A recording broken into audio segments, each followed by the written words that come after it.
علیکم ورحمۃ اللہ وبرکاتہ۔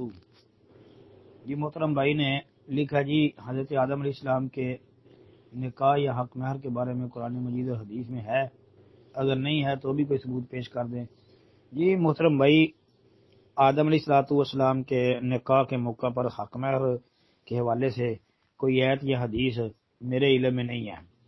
پھر یہ لکھا ہے اگر نہیں ہے تو بھی کوئی ثبوت پیش کر دیں۔ بھائی اگر ہے ہی نہیں تو میں ثبوت کہاں سے پیش کروں، میرے علم میں نہیں ہے۔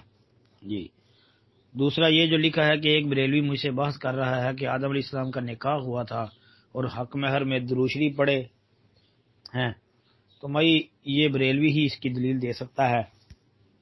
بریلوی کو کہیں کوئی صحیح یا حسن درجے کی سند جو ہے وہ پیش کر دے جس میں یہ ہو کہ آدم علیہ السلام کا حق مہر نکاح ہوا تو حق مہر میں درود شریف تھا۔ جی وہ دلیل پیش کر دے، اگر صحیح دلیل ہوگی تو انشاءاللہ ہم مان لیں گے۔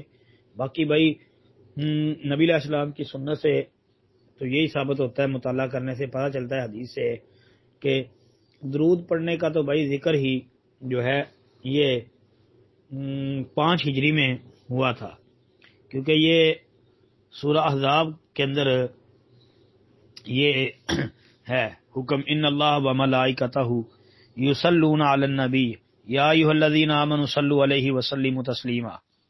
جی تو یہ غزوہ احزاب میرے خیال میں 5 ہجری میں ہوا ہے، ٹھیک ہے۔ تو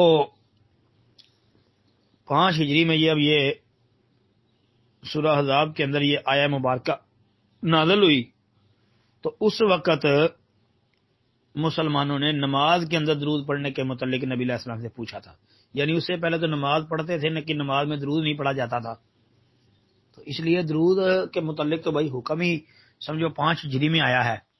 تو آدم علیہ السلام نے درود کہاں پڑھا تھا، اس کی دلیل بھائی بریلوی ہی دے سکتے ہیں۔ السلام علیکم ورحمۃ اللہ۔